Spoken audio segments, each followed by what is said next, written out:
Hello, it is Ryan, and I was on a flight the other day playing one of my favorite social spin slot games on ChumbaCasino.com. I looked over at the person sitting next to me, and you know what they were doing?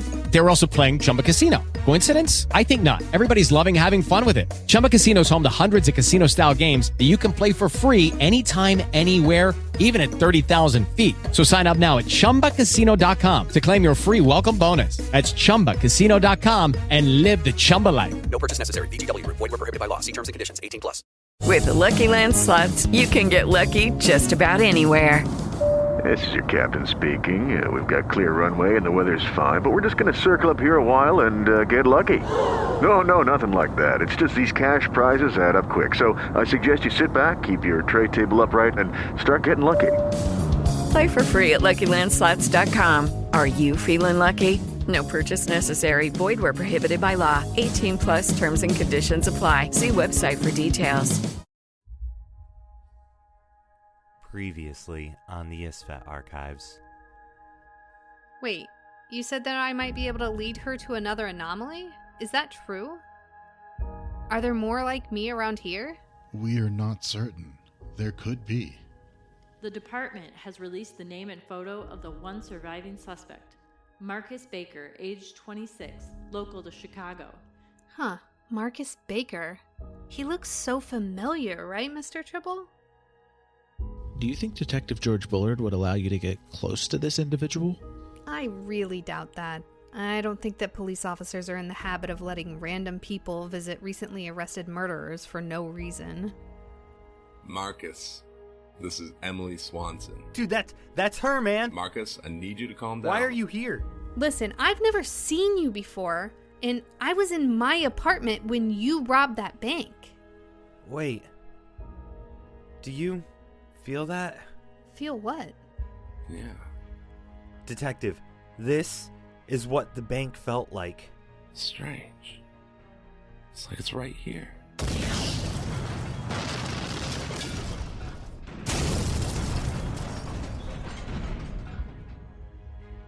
There's the exit. Emily, hurry up. Get in.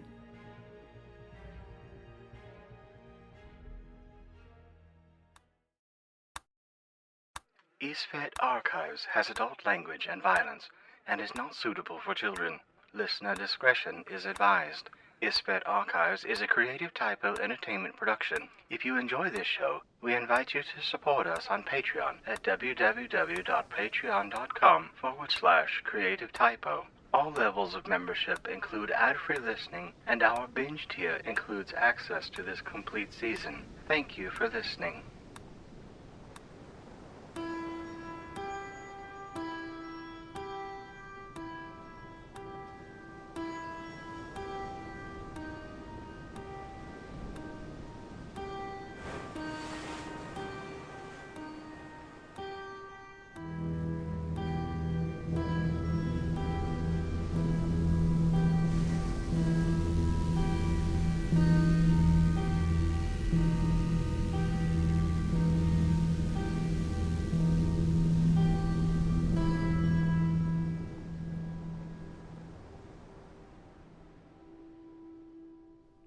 Chapter 7. The Harbinger. Observation 3 from the ISFET Archives. When pursuing an anomaly, it is important to remember that a chronicler should not take the life of a human unless in self-defense. Keeping the healing abilities of the chronicler in mind, the human in question must be considered very dangerous, and the scenario must be rated as high risk. An anomaly may force its will upon the humans around them, resulting in the subconscious decisions by the human that may put their life in peril. In the event that a human creature is killed by a chronicler's actions, the form H4F32-6A must be completed and submitted through the appropriate channel.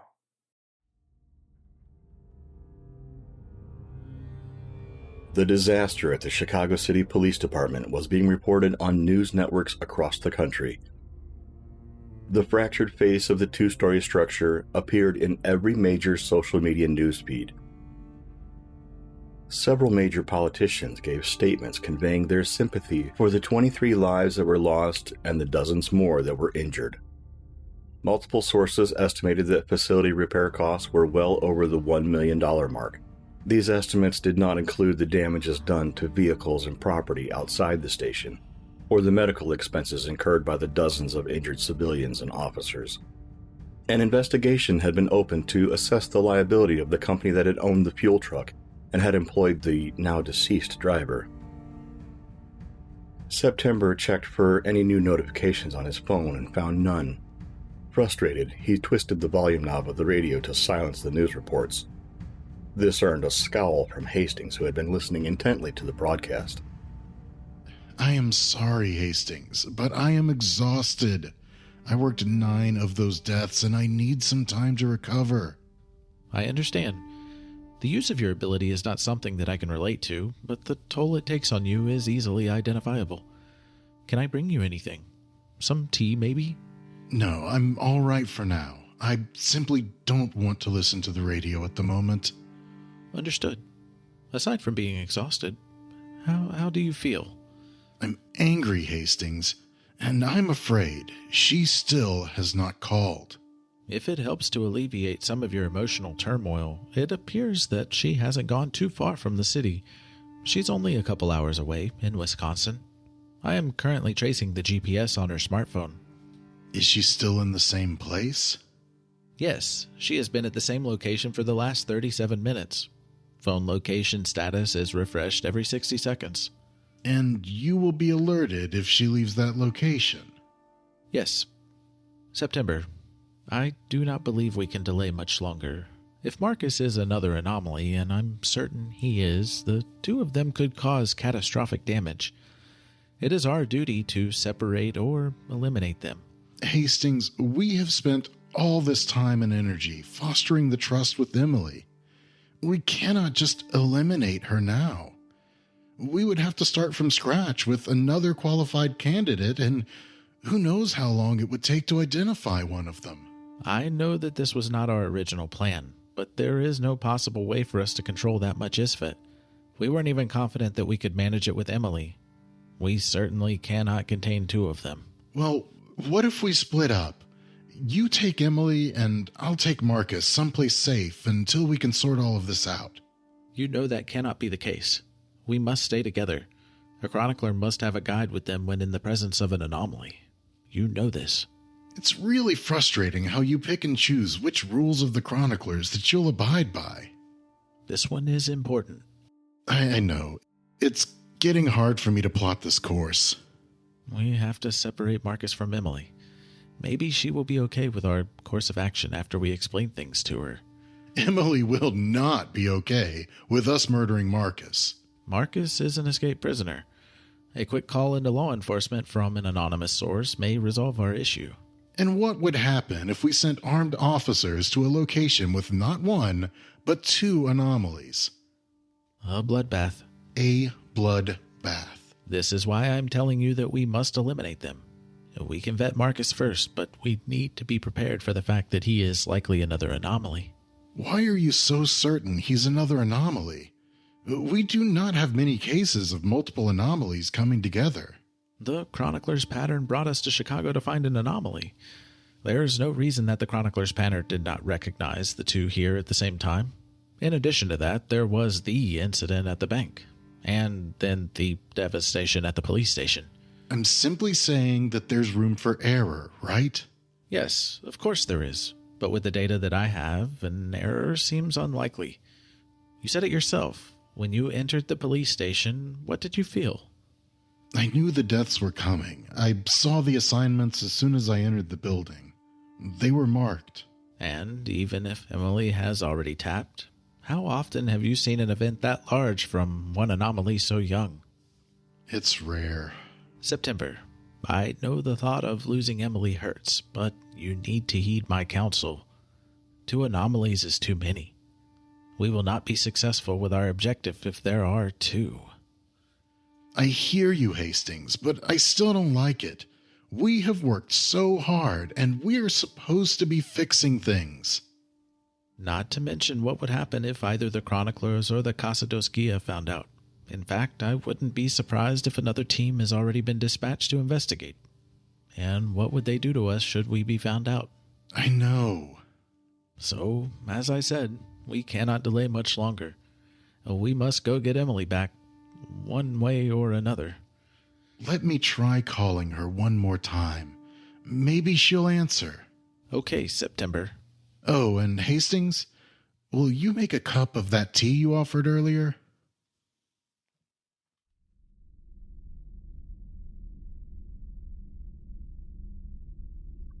Emily sits on the floor with her back against the sofa and her feet tucked under her bottom. She silences the ringer on her phone almost as quickly as the ringing begins. At this point, Harp has not confiscated her phone, but Emily's not willing to risk answering a call from September. A quick auto-reply text message letting her friend know that she is okay will have to suffice for now. She glances from her phone to Marcus, the young man who sits on the opposite end of the sofa. Marcus looks as concerned about the situation as Emily feels.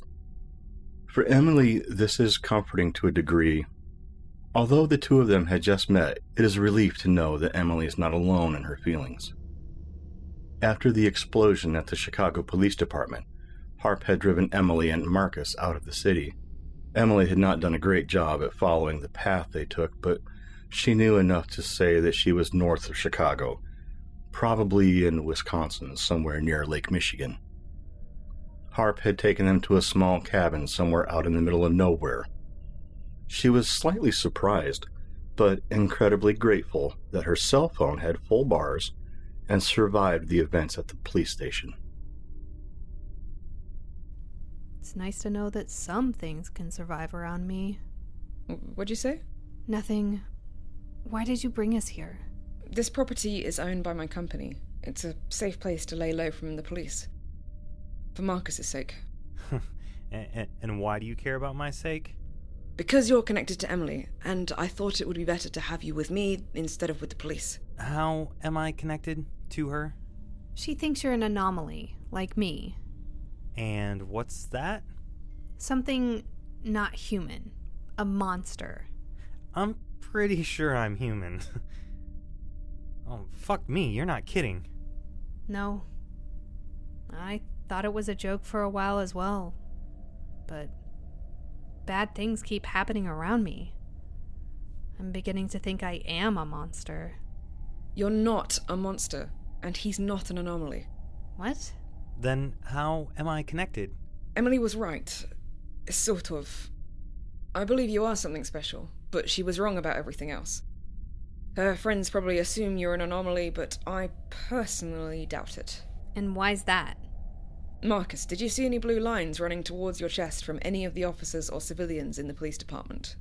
Blue lines? I'll take that as a no. No. No blue lines. And there we have it. No blue lines. No anomaly.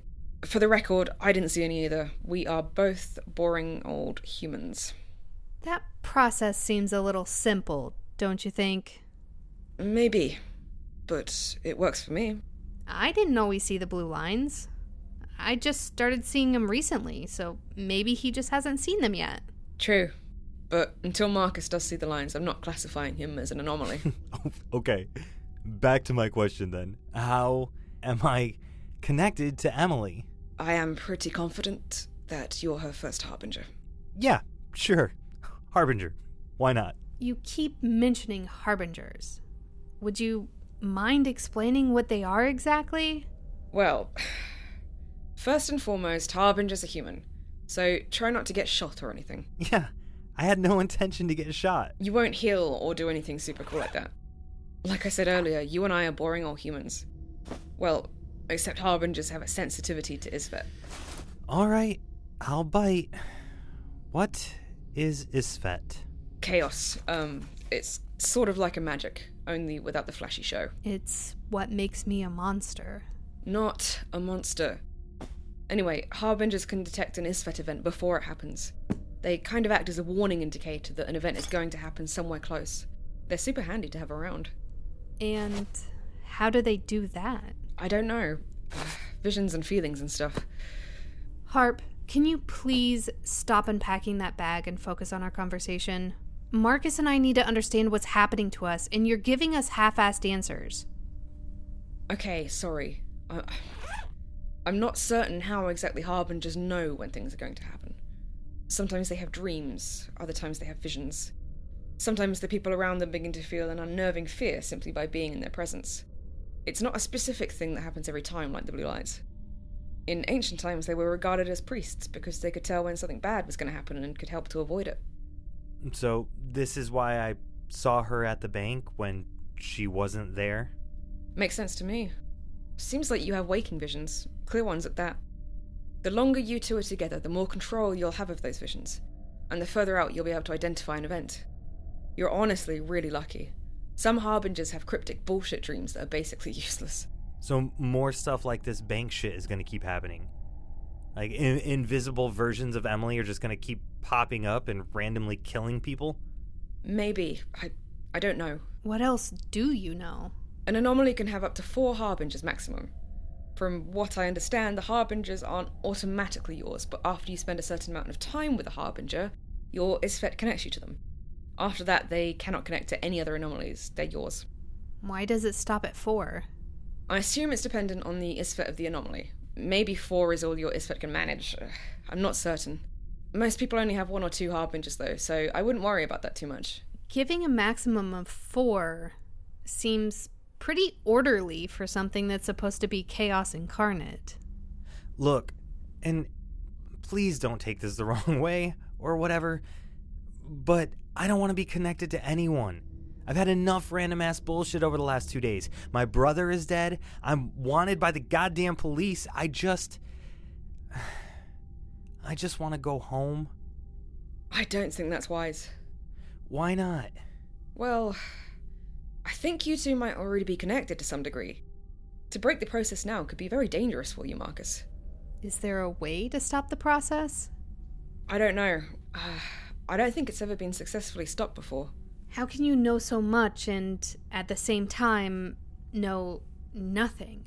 You're about as useful as Hastings in September. Emily, the reason we know so little about anomalies is because of people like Hastings in September. I keep telling you, they are not your friends. Why should I believe that? They aren't the ones that have stalked me around town or whisked me away to a secret cabin where no one knows where I am. And who are Hastings in September? Alright, I don't know why they haven't killed you yet, but they are dangerous. The 2 organizations that they work for have designated teams that find and kill anomalies. That's a big reason we know so little about you. They've had months to kill me if they wanted. Jesus. But they haven't.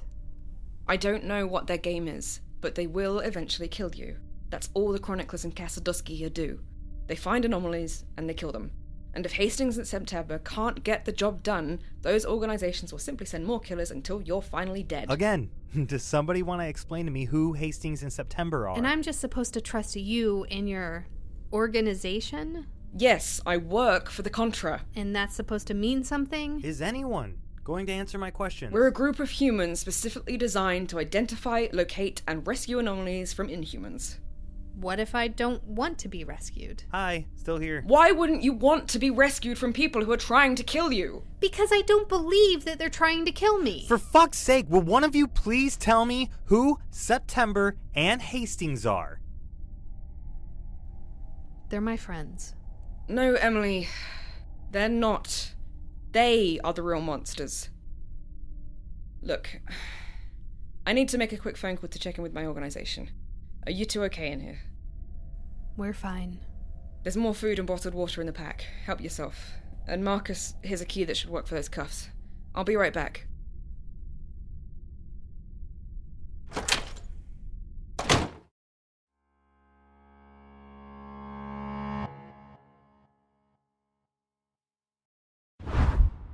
Frustrated, Harp straightened her back as she exited the room. With measured steps, she made her way outside into the night air. She looked at the smartphone in her left hand while she pinched the back of her neck with the right. She normally felt more relaxed than this. She might need to request some holiday time after this assignment. She sure as shit needed it. She finished massaging the tension in the back of her neck. Then, from her phone, she pulled up the contact information for Contra HQ. Before hitting send, she looked back over her right shoulder and through the window into the cabin. Emily had moved onto the couch and was speaking with Marcus. There was something odd about these two, more than the obvious. It didn't feel right. They didn't feel right. Harp pressed send on the phone.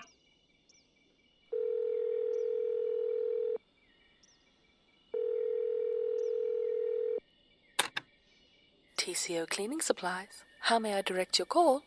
This is Contractor Harp with an update on the current project. Please proceed with your update. The prospect is secure. Additionally, they brought the subordinate to the deal. Such things are to be expected. Were you able to get the details I requested about the subordinate? Yes. We pulled the family history, medical records, and criminal rap sheets. All the documents are being uploaded into the secure drive in the cloud for you to access at your leisure. The subordinate is here with us now. I won't have time to access them. Can you give me a high-level overview of pertinent information? Please hold. Just tell me if he's a Harbinger. Hello? I am here, Miss Harp.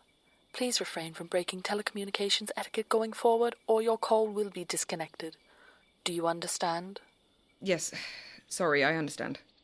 Here is the information we can provide at this moment. The subordinate's first name is Marcus. Marcus has no known family members that have worked in this industry. Medical and criminal records show no criminal background or signs of neurodivergence. Education shows a high school diploma with average grades in a public schooling facility. No family members in the industry means they're not very likely to be a team lead. No neurodivergence indicates that this is the first occasion of Marcus seeing something abnormal, which in turn could make them a team lead for the prospect. The data potentially contradicts itself. Management agrees with this analysis. It doesn't really help us, though. Anything else? Yes. One more thing.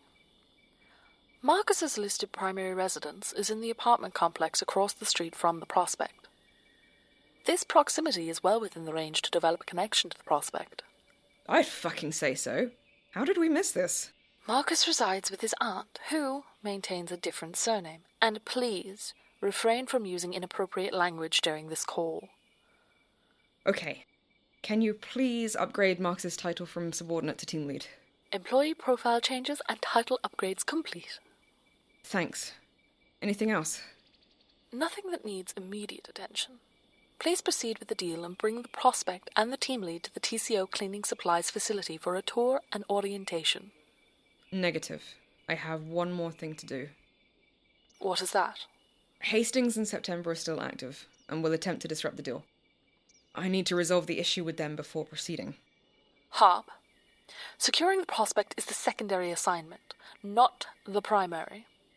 Negotiations with September and Hastings were supposed to be completed or abandoned before any relationship was made with the prospect. I know. Negotiations will be resolved tonight. Do we need to send another contractor to assist with the deal? Are you able to complete your assignment with September and Hastings, or are you too distracted? I said it will be resolved tonight. You don't need to send anyone else. Understood. Contractor Harp, please do not contact the main office or initiate a TCO Cleaning Supplies facility tour until negotiations are complete. Goodbye. Negotiations. Well, Hastings in September. Looks like tonight's the end of the road for you.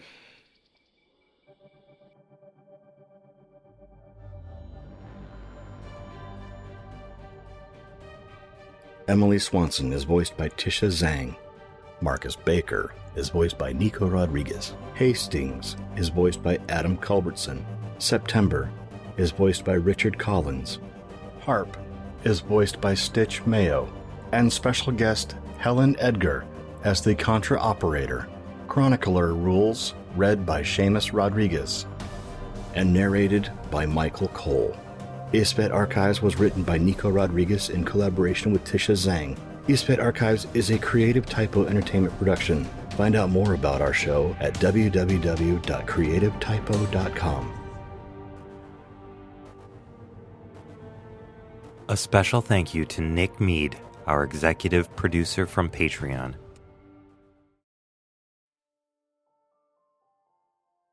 Hi listeners, it's Nari. I just wanted to take a moment to thank each and every one of you for taking time out of your day to enjoy this episode of ISFET Archives. This show, as well as every other Creative Typo production, is something we enjoy making, and we hope you enjoy listening just as much. If you want to help support this show, as well as our other productions, please consider checking out our Patreon. Nick Mead gets a big shout out for being on our executive producer tier. Thank you so much for your continued support. All of our tiers offer extra benefits to our members, everything from ad-free episodes to whole seasons released all at once, so you don't have to wait for that next episode. So check it out and see if any of our tiers are right for you. We appreciate any financial support as it allows us to keep making this great content. You can also support us for free just by listening, sharing, and leaving us that all-important 5-star review. We hope to see you in our Discord for some great conversation and discussions about your favorite shows. All of our links are in the description. See you next time.